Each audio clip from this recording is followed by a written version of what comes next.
ହେଲା। ପ୍ରଥମ ଦିନ କର୍ମ କରିବ, କର୍ମ କଲେ ଧର୍ମ ପାଇବ, ଧର୍ମ ପାଇଲେ ଆମେ ମୁକ୍ତି ପାଇବା। 5 ଦିନ 5ଟା କଥାରେ ପାଲା ହବ ବୋଲି ଆମର ସ୍ଥିର ହେଇଥିଲା। ଏଇଟା ତ ମୁଁ ତିଆରି ନଥିଲି, ତିଆରି ଥର ତମେ ବସନ୍ତ ଭାଇ। କର୍ମ ପରେ ଧର୍ମ, ଧର୍ମ ପରେ ମୁକ୍ତି, ମୁକ୍ତି ପରେ ବୈକୁଣ୍ଠ ପ୍ରାପ୍ତି। ବୋଲେ ଏ 4 ଦିନ ପାଲା ହଉ, ତାପରେ ଦେଖିବା କୁଆଡେ ଗଲା ତମ ମୁକ୍ତି। ଆଜି କେତେ ଜଣଙ୍କୁ ତମେ ମୁକ୍ତି କରିଛ, କୋଉ ମୁକ୍ତି ପଦ ଗାଇଛ? ଯଦି ଗାଇଥାନ୍ତ ଇଏ ଆପଣ ମାନଙ୍କୁ ଅବମାନନା କରିନଥାନ୍ତା। ତମେ ବହୁତ ବଡ ବଡ କଥା କହୁଛ। କାହିଁକି କଥା କହିଲି? ଲକ୍ଷ୍ମଣ କାନ୍ଦୁଛନ୍ତି, ରାମ କହିଲେ କଣ ଦରକାର? ନା ଭାଇ ଆପଣଙ୍କ ସଙ୍ଗେ ବନକୁ ଗଲିରେ ଖାଇବା ପଚାର ନାହିଁ,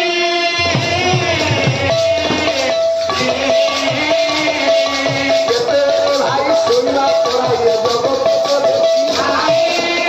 ଖାଇବା ମତେ ପଚାରିଛ? 14 ବର୍ଷ ତମ ସାଙ୍ଗରେ ରହିଲି, ମୋ ସାନ ଭାଇ ତମେ ବଡ ଭାଇ, ଗୋଟେ ପଚାରିଛ ଲକ୍ଷ୍ମଣ ଖାଇବା କଣ ହେଲାଣି? ମୁଁ ପଳଉଛି ଆଜ୍ଞା ଘରକୁ, ଏଠି ଟିକେ ଜୋର ଗରମ ହଉଛି, ସେଠି ଗୋଟେ ଫ୍ୟାନ୍ ଅଛି, ଆଉ ଗୋଟେ ଫ୍ୟାନ୍ ବାବାକୁ କହିଥିଲା ଏପର୍ଯ୍ୟନ୍ତ ଦେଇନି। ପିଲାମାନେ କହୁଛନ୍ତି ସାର୍ ଆପଣ ପଳାନ୍ତୁ, କାହିଁ ରହିବେ? ମୁଁ ପଳଉଛି, କିନ୍ତୁ ଗଲା ଆସିଲା ପରେ ପଚାରୁଛୁ କଣ ଖାଇବା ହେଇଥିଲା? ଆଜି କହିଲେ ଆଜ୍ଞା ମାଛ କାଲିଆ ମାନେ একদম ଟପ୍ ମସ୍ତ। କାହିଁକି ଏ କଥା କହିଲି? ଆରେ ମୁଁ ବଡ ଗାୟକ, ମୁଁ ଆସି ପଚାରିବି ମୋ ପିଲା କଣ ଖାଇଛନ୍ତି ଜାଣିବିନି?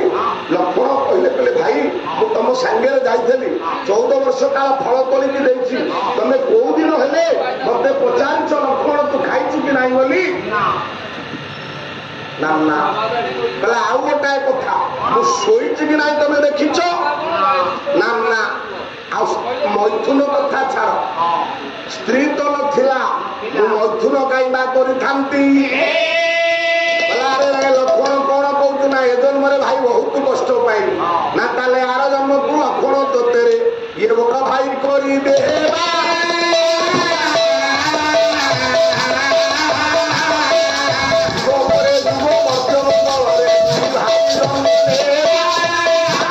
ଜନ୍ମରେ ତୁ ଲକ୍ଷ୍ମଣ ବଡ ଭାଇ ହେଇଯିବୁ, ମୁଁ ସାନ ଭାଇ ହେବି ଆଉ କଣ? କାରଣ ବଡ ଭାଇର କର୍ତ୍ତବ୍ୟ ମୁଁ ତୁଲେଇ ପାରିବି। ବାପା କଥା ୟା ପରେ ଯୁଗ ଆସିଲା, କହିଲା ଯୁଗକୁ ଯୁଗ ଏହି ମତେ ପରମାନନ୍ଦ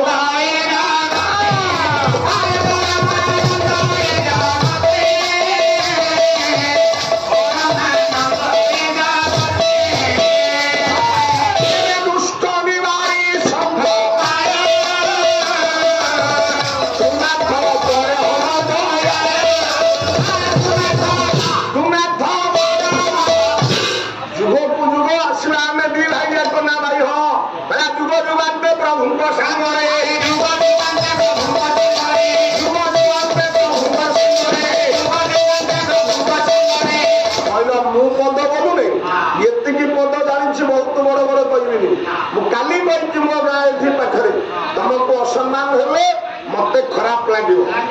ତମର ମୋର ନୂଆ ଦେଖା ହଉନି, ପ୍ରତ୍ୟେକ ବର୍ଷ 4-5 ଜାଗାରେ ପାଲା ଦେଖା ହଉଛି। ମୁଁ ପଦ ବୋଲୁନି, କେତେ ପଦ ବୋଲୁଛ? କଥା କହିକିରି ପାଲା ବାଲା, ଗାଇ ଜାଣିଲେ ଗାୟକ, କହି ଜାଣିଲେ ପ୍ରବାଚକ।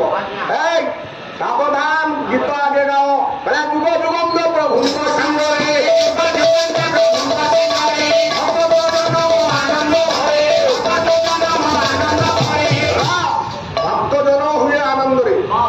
ଆସିଲା ଦ୍ୱାପର ଯୁଗ, ଭଗବାନ ରାମ ହେଇଗଲେ ଗୋପୀନାଥ କୃଷ୍ଣ।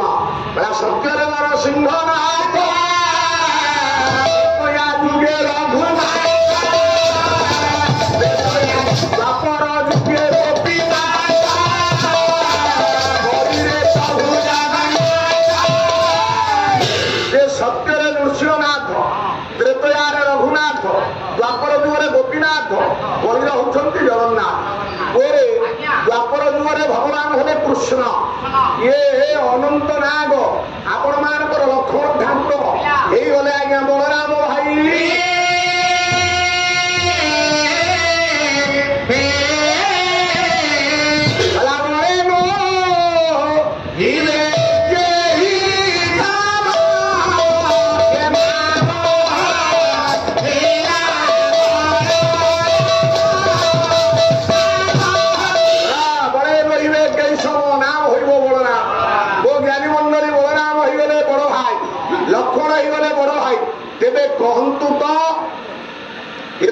ଆପଣଙ୍କ ଉପରକୁ କଥା ଯିବ। ଆଜ୍ଞା ଆମର ବସିଛନ୍ତି ଯୋଉଠି ପାଲା ଗାଇ ଯାଏ ସାରଙ୍କୁ ଆଗ ଧାଡ଼ିରେ ଦେଖେ, ଆମକୁ ଏତିକି ଭଲ ପାଆନ୍ତି। ଏ ପୁଅ ଏବେ ଆପଣ ମାନଙ୍କୁ ମୁଁ ପଚାରିବି, ଇଏ ମଥୁରା କଟକର ରାଜା କିଏ ଆଜ୍ଞା? କୃଷ୍ଣ ନା ବଳରାମ? ଏଥର ଆପଣ ମାନେ ବିଚାର କଲେ ବଡ ଭାଇ ହେଇ କଣଟା ଲାଭ ପାଇଲେ? ମଥୁରାପୁରରେ କୃଷ୍ଣଙ୍କ ନାମରେ ବାନାପରା ବନ୍ଧା ହେଲା।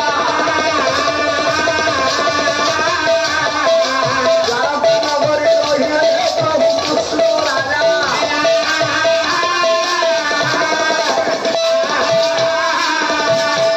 ଦ୍ୱାରାବତୀପୁରର ରାଜା କିଏ? ନା କୃଷ୍ଣ। ମଥୁରା ଯେତେ ଦିନ ରହିଲେ ରାଜା କିଏ? କୃଷ୍ଣ। ତାହେଲେ ଇଏ ବଡ ଭାଇ ହେଇକି ଲାଭଟା କଣ ପାଇଥିଲେ? ଧନ୍ୟ ସେ ଦ୍ୱାରକା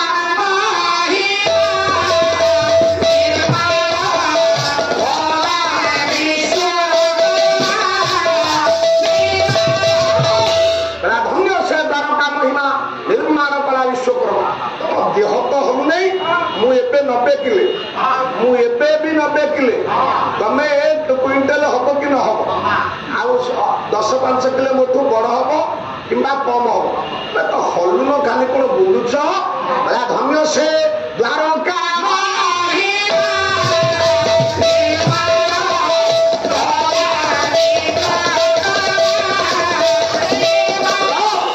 ଏଠି କଣ ଲେଖାଏ ତ ପଦ? ଇଏ ଭଲ କରି ଦେଖିବ କେନ୍ଦ୍ରାପଡ଼ିଆ ଭାଇ। ଅଶେଷ ବ୍ରହ୍ମାଣ୍ଡ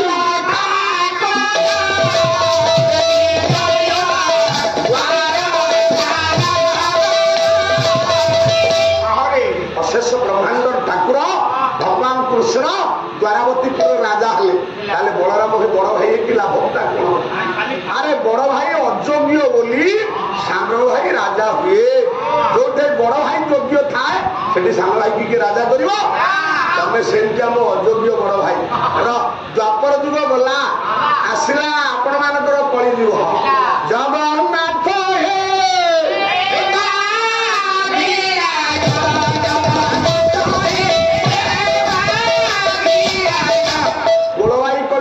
ଦାସ ଆଦ୍ୟ ଜ ପ୍ରାନ୍ତେ ଜ ଜଗନ୍ନାଥ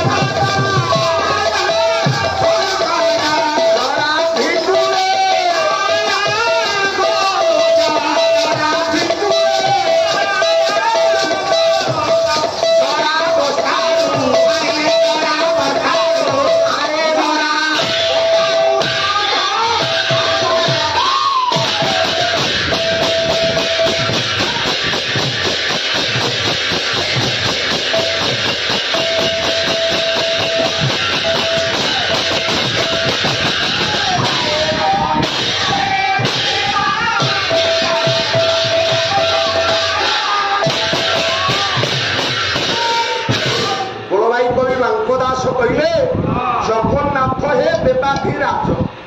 ଆଜ୍ଞା କଳିଯୁଗରେ ରାଜା କିଏ? ଜଗନ୍ନାଥ ରାଜା। ଆଚ୍ଛା ବଡ ଭାଇ ଏଠି ବଳରାମ, ଲକ୍ଷ୍ମଣ ହଉଛନ୍ତି ଏଠି ବଳରାମ। କହିଲେ ଲକ୍ଷ୍ମଣ ଶ୍ଲୋକଟା ବୋଲୁଛୁ ଶୁଣ ପାଲା। ଶ୍ଲୋକ ନହେଲେ ଛାନ୍ଦନ ବୋଲେ ହେରା ପାଲା ଗାଏନି। ତମେ ଯେତେ ବାଟ ଯା ମୁଁ ତମ ପଛରେ ଅଛି। ସାନ ଭାଇ ଯିବ ସତ କିନ୍ତୁ କଥା ଅଧିକ ଥବ। କହିଥିଲି ସେଦିନ ଆଗେ ଚାଲେ ବଳଦେବ ମଧ୍ୟ ଚାନ୍ଦ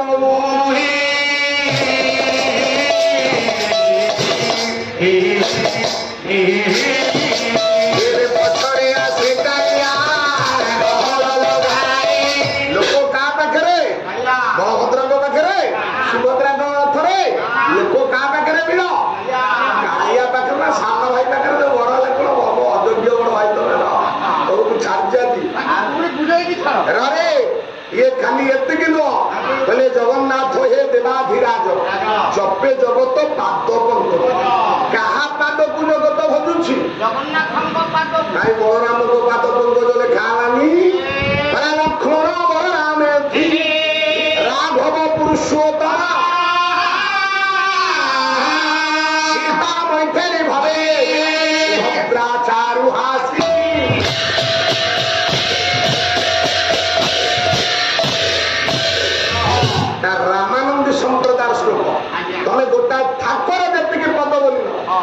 किलोमीटर से पड़ो ये हूँ मेट्रो ट्रेन अरे डेलांग स्टेशन ये कौटे रोन था गाड़ी ये आगे वीरपुर स्तंभ तागे मालती पाटपुर कौटे ट्रेन रोकला छाड़ जदि डेलांगरू ताले साक्षी गोपाल चले पुरी ये मेट्रो ट्रेन तमें तो धड़ धड़िया लोकाल यूनियन तमें आई तो डेलांग स्टेशन में पलाई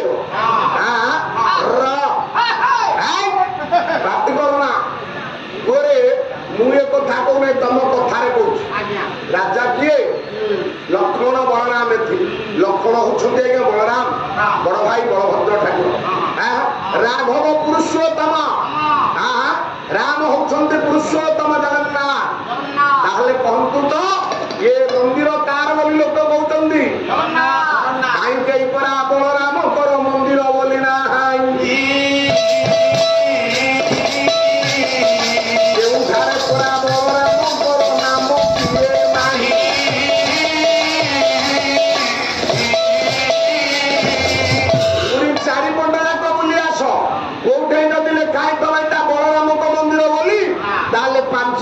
पैसा तुमको देदेवी नहीं केन्द्रापड़ा भंग कहले बहिरा कोटि ब्रह्मांड सुंदरी राजा किए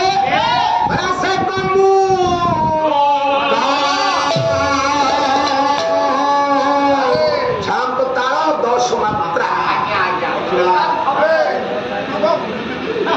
टाणुआ बायक तालुआ बायक हेले बजेब आमतिया गायक होते पद गाई तो गाई जान कही जान खेचारी कर श्रृंगार हास्य कारुण्य रौद्र वीर भयानक अद्भुत विवश्च चेती शांत नवम रस 9टा रसरू तुम पाखे कौ रस अच्छी के जानी केमिया से भाव तुमको निज सियाटा को देखा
से कंबू कटक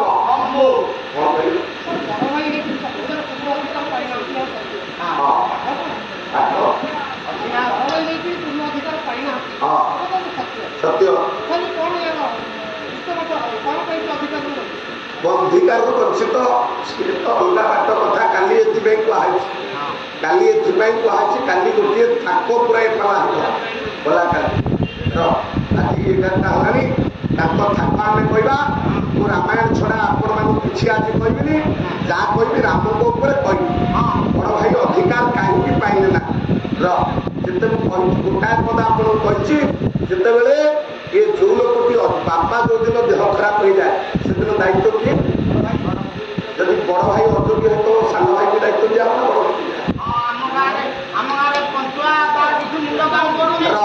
ना से कथा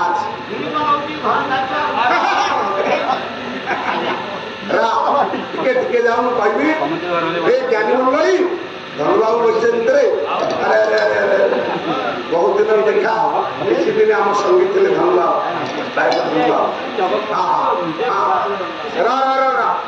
पुओ कवि सम्राट भंज कहले से कंबू कटक राजा नाम जगन्नाथ राजा किया जगन्नाथ चारि वर्णे चतुर्वर्ग देवा को सामर्थ्य 4 वर्णे ब्राह्मण क्षत्रिय वैश्य शूद्र 4 वर्णे चतुर्वर्ग ମୁଖ୍ୟ ତା ତଳ ପଦ ଆପଣ ଆଉ ଗୋଟିଏ ପଦ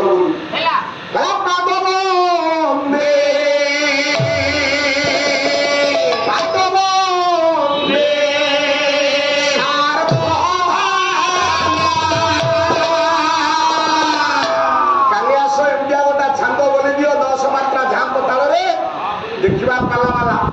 ତମେ ତ ଏଠେଇ ଯୋଉ ଡବା ଆର ଷ୍ଟେସନରେ ଗଲା ବେଳକୁ ଡବା ତମର ଅଛି, ତମ ଡବା ନାହିଁ ଆଉ ତମେ କେମିତି କରିବ?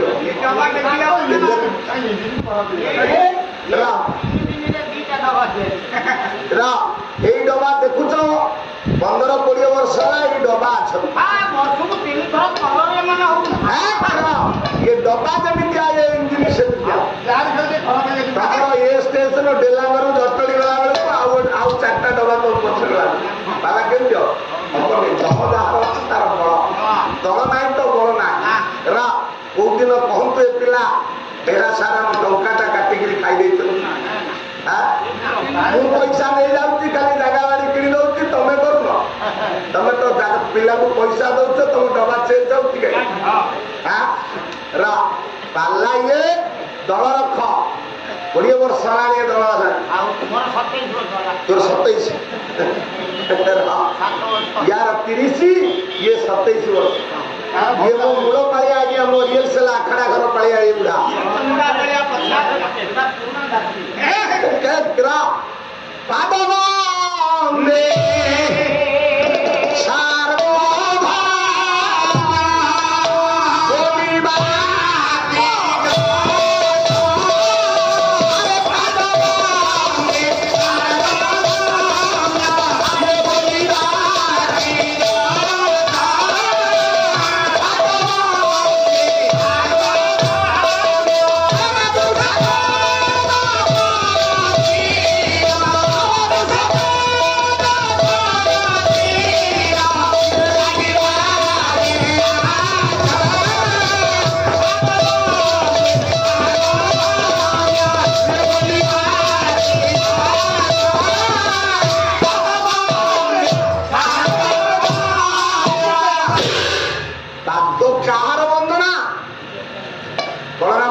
ଯାହାଙ୍କର ଆସନ ଭଗବାନ ଶିବ ସୁନ୍ଦର ଯୋଉ ପାଦକୁ ଆଶ୍ରୟ କରି ମୁଣ୍ଡ ଲଗାନ୍ତି ସେ ପାଦ ବଳରାମଙ୍କର ନା ତା ହଉଛି ଜଗନ୍ନାଥଙ୍କ ପାଦ। ଆଉ ଗୋଟାଏ ପଦ ବୋଲିବି, ମୁଁ କେତେ ପଦ ବୋଲୁଛି ଗୋଟା ଗୋଟା ଜାଗାରେ, ତମେ ବସନ୍ତ ଭାଇ ଖାଲି ବୋଲୁଥା। ଗଲେ ଭଞ୍ଜ, ଗଲେ ଆପଣ ମାନଙ୍କର ବାଙ୍କ ଦାସ, ଗଲେ ଆଉ ଗୋଟାଏ ପଦ ବୋଲିବି ରସକଲ ଦିନ କୃଷ୍ଣ ପ୍ରଥମ ଛାନ୍ଦ ପଦଟେ ବୋଲିବା, ତାଙ୍କ ବିଷୟ କହିବା। ଆମେ ବାକ୍ୟା କରାନ୍ତୁ ନୁହଁ। ମୁଁ କହିଛି ତମେ କିରୋସିନି ତେଲରେ ଝିଅ ନେଇଛ, ତମେ ଯୋଉଟାଇ କହିଛ ରାମ ବନବାସ କାହା ପାଇଁ, ରାମ ବନବାସ ପାଇଁ ଦାୟୀ କିଏ, ଏ ବିଷୟ ଆଜି ତମ ଆଗରେ କହିବି। ଖାଇବାକୁ ବୁଲିକିରି ଆସ, ନହେଲେ ସେପଟେ ଭାତ ଦବା, ଏପଟେ ଆଇଲେ 2-4 ପଦ ଆହୁରି ପାଇବ। ଭାତ ଆଜି ତମକୁ ଛାଡୁନି ଓରେ ପର ଆଏ ସାଧୁ ଜନେ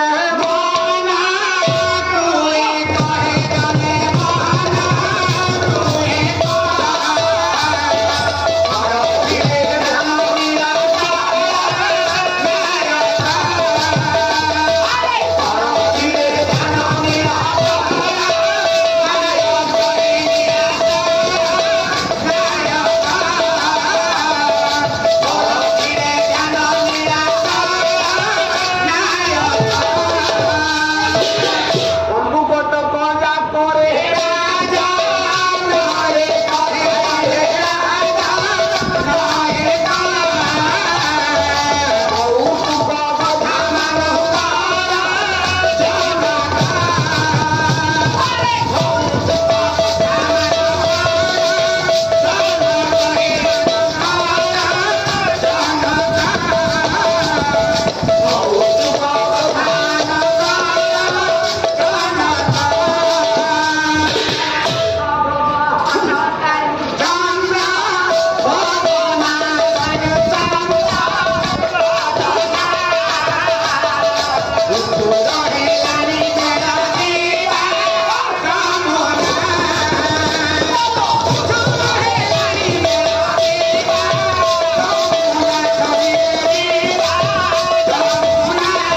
କ୍ଷେତକୁ ଯିବ। ଆଚ୍ଛା ସେଠି ଦେଖିବ ଜମି ଯୋଉଗୁଡାକ ଶିରା ଶିରା ହେଇଯାଇଥିବ ତାକୁ ଭାଙ୍ଗିକିରି ଦେଖିବ ତାର କଳା କଞ୍ଚୁଲା ସେ ହେଲା ବୁଢା। ଆଚ୍ଛା ଆଚ୍ଛା ତାପରେ ଯିବ ଭେଣ୍ଡି ଗଦା। ଭେଣ୍ଡି ଭେଣ୍ଡି ଗଦା ଅଗିଲା ଟିକେ ଭାଙ୍ଗିବ। ଭେଣ୍ଡି ଗୋଟେ ଧରିକିରି ଅଗିଲା ଭାଙ୍ଗିବ ପୁରା ଟପିକି ଭାଙ୍ଗିବ ସେଇଟା ତୋକାରୀ। ଆଚ୍ଛା ଯୋଉଟା ଲେଖାଡ଼ି ହେଇଗଲା ଜାଣିବ ଏଟା ବୁଢା। ଆଚ୍ଛା ସାର୍ କଣ ହେଲା? ମୋର ପୁଅ ପିଲାଟା ତ ମେମୋରି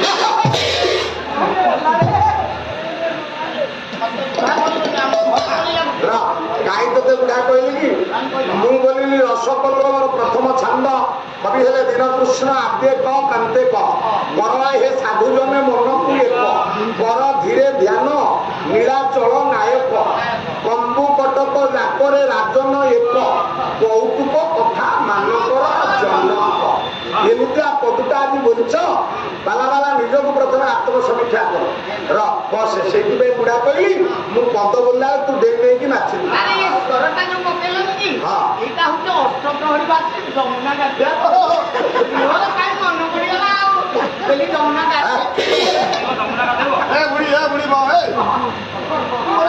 ଏ ଜ୍ଞାନୀ ମଣ୍ଡଳୀ ମୋ ବାପା ମା ତେବେ ହେଲେ ଆପଣ ମାନେ ବିଚାର କରନ୍ତୁ ଏ ରାଜା କିଏ? ଯଦି ପୁରୀରେ ଜଗନ୍ନାଥଙ୍କୁ ଛାଡ଼ି ବଳରାମ ରାଜା ହେଇଥାନ୍ତେ ତାହେଲେ ମୁଁ ଜାଣିଥାନ୍ତି ମୋ ବଡ ଭାଇ ରାଜା ମୋ ବଡ ଭାଇଙ୍କ କଥାକୁ ସମସ୍ତେ ମାନୁଛନ୍ତି। ଗୋଟେ ଅଯୋଗ୍ୟ ବଡ ଭାଇ ପାଇଁ ମୋ ମନଟା ଭାରି ଦୁଃଖ ହେଇଛି। ମୋ ଯଦି ଯୋଗ୍ୟ ବଡ ଭାଇ ହେଇଥାନ୍ତା ମୋ ଉପରେ କଣ ପରିବାରର ବୋଝ ପଡିଥାନ୍ତା? ହେଲା ଏ ବଡଦାଣ୍ଡ ତାକୁ ସମ୍ଭାଳୁଛି କିଏ? ବାପା ଆମେ ପୁରୀରେ ଜନ୍ମ ହେଇଛି ଧନ୍ୟ ଲୋକ। ମୁଁ ଏଇ ପଦକରୁ ଏତେ ବାଟ ଆପଣମାନଙ୍କୁ ଆଣିବି କୋଉଠୁ କୋଉ ଯାଏ ନା ଆପଣଙ୍କ ସୀମା ନିର୍ଦ୍ଧାରଣ ହେଇଛି ସ୍କନ୍ଦ ପୁରାଣରେ କବି ବ୍ୟାସ କହିଛନ୍ତି। ବ୍ୟାସ କହିଲେ ଏଇଠୁ ଏଇ ଯାଏ ଯୋଉ ଲୋକ ଜନ୍ମ ହେବେ ତାଙ୍କର ପୂର୍ବ ଜନ୍ମର କିଛି ସ୍ୱୀକୃତ ଭାଗ୍ୟ ଫଳ ଥିଲେ ଜନ୍ମ ହେବେ। ଭାଗ୍ୟ ଫଳ ନଥିଲେ ଏ ଜାଗାରେ ଜନ୍ମ ହେବେ। ସେ ଜାଗାଟା କଣ? ଗୋଟିଏ ଶ୍ଲୋକ ବହିଲା ସ୍କନ୍ଦ ପୁରାଣ ଉତ୍କଳଖଣ୍ଡ ଶ୍ରୀ ପୁରୁଷୋତ୍ତମ କ୍ଷେତ୍ର ମହାତ୍ମ୍ୟ। ଏତିକି କଥା ଜାଣିଲେ ପାଲାଗାୟକ ହବ ନହେଲେ ହେଇପାରିବ। ବସନ୍ତ ହେଇଗଲେ ଫେଙ୍ଗାଳିଆ ହବ ବିରସିଆ ଗାୟକ କଳେ ସାଗରସ୍ୟ ଉତ୍ତର ତୀରେ ମହାନଦୀସ୍ତୁ ଦକ୍ଷିଣେ ସ୍ୱପ୍ରଦେଶ ପୃଥିବୀ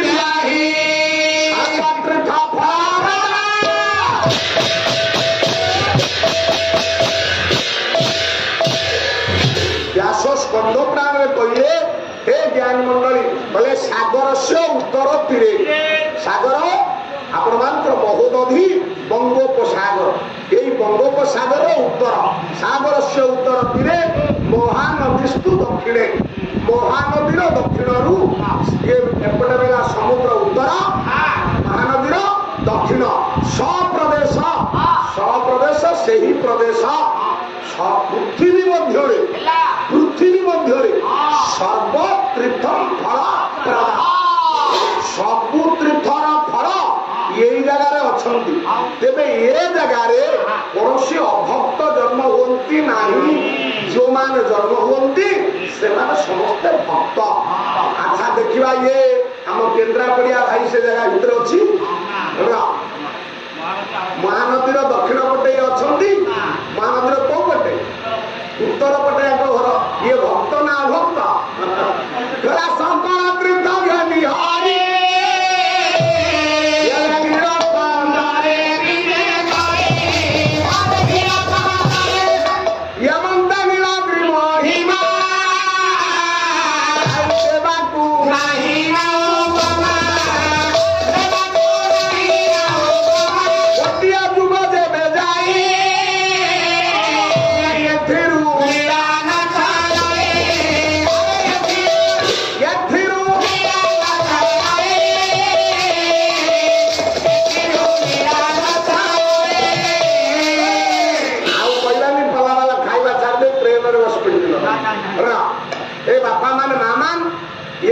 कहबार अर्थ आपण मान लक्ष्मण ठाकुर ये आज्ञा बलराम आज आरंभ होला कथाटी से कथाटा कौन आरंभ आपण मान बसी शुणुले राम 14 वर्ष वनवास सारी ये अयोध्या आसी पहुंच समस्ते आनंदित राम आज आसुछन तो कहीं कहते घी ଏବେ କେଉଁ ଦିନ ପରେ ରାମ ଅଯୋଧ୍ୟାକୁ ଆସିଲେ ବାବୁ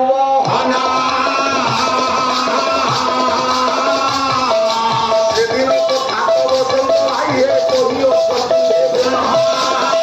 କହିଲ କୋଉ ଦିନ ପାଲା ହଉଛି ସ୍ଥାନ କାଳ ପାତ୍ର ସ୍ଥାନ ଜାଗା କାଳ ସମୟ ପାତ୍ର ଯୋଉ କ୍ୟାରେକ୍ଟର ଚରିତ୍ର ମାନ ତା ଭିତରେ ଅଛନ୍ତି ସ୍ଥାନ କହିଲେ ଅଯୋଧ୍ୟା ରାମ ଆସିଲେ କାଳଟା କଣ କୋଉ ଦିନ ରାମ ପିତୃ ସତ୍ୟ ତ୍ୟାଗ କରିବା ସହିତ ପୂରଣ କରି ଅଯୋଧ୍ୟା ଫେରିଲେ ଗୋଟା ପଦ ବୋଲୁଛି ବସନ୍ତ ଭାଇ ଶୁଣ ମୁଁ କହିଛି ମୋ କଥା କହିବା ଭଲ ନୁହଁ ଆତ୍ମା ପ୍ରଶଂସା ସୁଜନସ୍ୟ ନିନ୍ଦା ଏଟା କରିବା କଥା ନୁହଁ କିନ୍ତୁ ତମେ ଆଜି ଗୋଟା ପଦୁଟା ମତେ କହିଦେଇ ଯାଇଛ ବୋଲି ତମକୁ ବିଚାରି ପଦ ରାଗିକି କହିଛ ଭାଇ କହିଲେ ରଙ୍ଗଧର ବାବୁ ପୁରୀ ଜିଲ୍ଲା ଲୋକ ପାଠରେ ଧୁରଣ ଆମେ ପାଠ ଜାଣିନୁ ତମକୁ ଆଉ ମାହାଳିଆ ଡାକିବୁ ତମକୁ ଆମେ କଟିକି ଭାଇ ନାଟକ ବ୍ରହ୍ମପୁର ଭାଇ ଦାସ କାଠିକ ପୁରୀରେ ପାଠ ଅଛି ଏଟା ବିଜ୍ଞାନ ର କୋଉ ଦିନ ଆସିଲେ ରାମ ଯଦି କହିଥାନ୍ତ ମୁଁ ଜାଣିଥାନ୍ତି ତମେ ଘିଅ ବିକାଲି ସେଇଥିପାଇଁ କହିଛି ଆଜି ରାତିକ ଯାକ ଶୋଇବ ତମେ କିରୋସିନ ବିକାଲି କୁହ ସାର୍ ବୋଲୁଛୁ ଗୋଟା ପଦ କେତିକି ଆଉ ଆରେ ପୁରୀରେ ଯାହା ମୁଣ୍ଡରେ ଟେକା ପକେଇବ ସେ ପୁରା ଆଉ ପୁରା ଜ୍ଞାନୀ ଆଉ ତମେ କଣ କହୁଛ ଦେଖ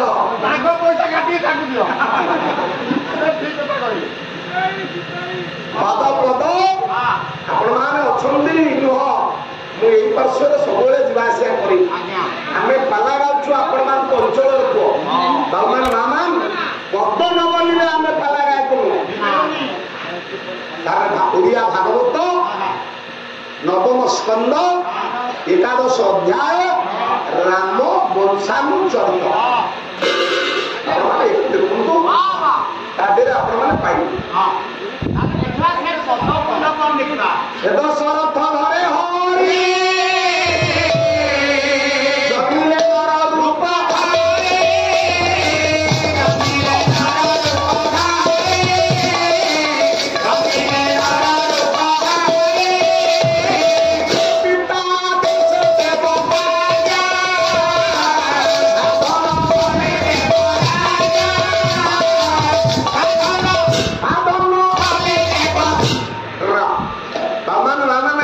ଯେତିକି ଆଜି ବସିଛନ୍ତି ଭାଇମାନେ କିଛି କିଛି ଯିବାକୁ ପ୍ରସ୍ତୁତ କାଲି ଆପଣ ମାନଙ୍କ ଘରେ ଥିବ ଯଦି ଭାଗବତ ବହି ଦେଖିକି ଆସି ପୁରୀର ପାଠ ପାଠ କହୁଛି ନା ଏ କେନ୍ଦ୍ରାପଡ଼ିଆ ଭାଇ ମୋର ପାଠ କହୁଛି ଏକାଦଶ ଅଧ୍ୟାୟ ଆପଣ ମାନଙ୍କୁ କହିଦେଲି ଗୀତା ପ୍ରେସ ବହି ଅଲଗା ଧର୍ମଗ୍ରନ୍ଥ ଷ୍ଟୋର ବହି ଅଲଗା ବୀଣାପାଣି ପୁସ୍ତକାଳୟ ବହି ଅଲଗା ସାହିତ୍ୟ ଏକାଡେମୀ ଓଡ଼ିଆ ସାହିତ୍ୟ ଏକାଡେମୀ